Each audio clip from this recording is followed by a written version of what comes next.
C'est quoi UFC Que Choisir? Alors l'UFC Que Choisir, c'est l'Union fédérale des consommateurs Que Choisir. Pourquoi Que Choisir? Parce que justement on est là pour essayer de donner un maximum d'informations aux consommateurs pour qu'ils puissent choisir de manière éclairée, sur les produits, sur tout ce qui est contrat. Donc on informe le consommateur sur leurs droits, mais on est là aussi pour les conseiller lorsqu'ils ont un litige.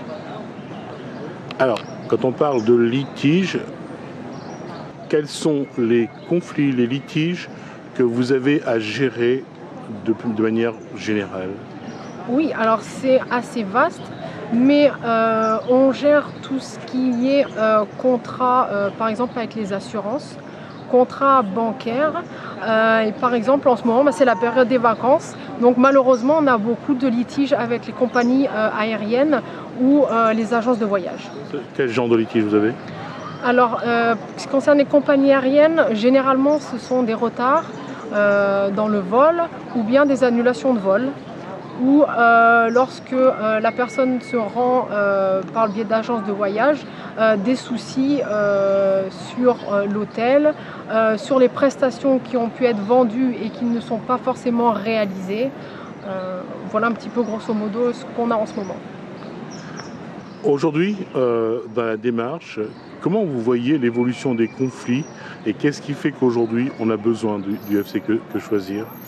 Alors, l'évolution, elle se fait très lentement.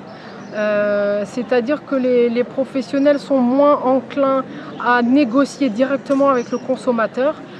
C'est pour ça que les conflits sont de plus en plus compliqués et que les consommateurs sont obligés de passer par des associations de consommateurs, voire même aller en justice pour régler quelquefois des litiges assez simples. Quel est votre taux de succès dans vos démarches?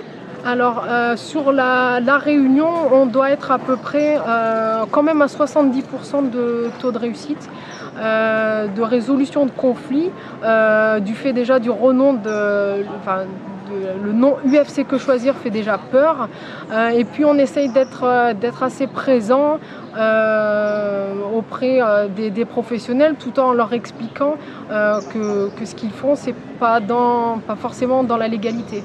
Donc on entame quand même une bonne démarche de négociation plus que de pression justement pour régler les litiges parce que le consommateur est vraiment au centre des préoccupations. Donc on essaie vraiment une négociation avec le professionnel.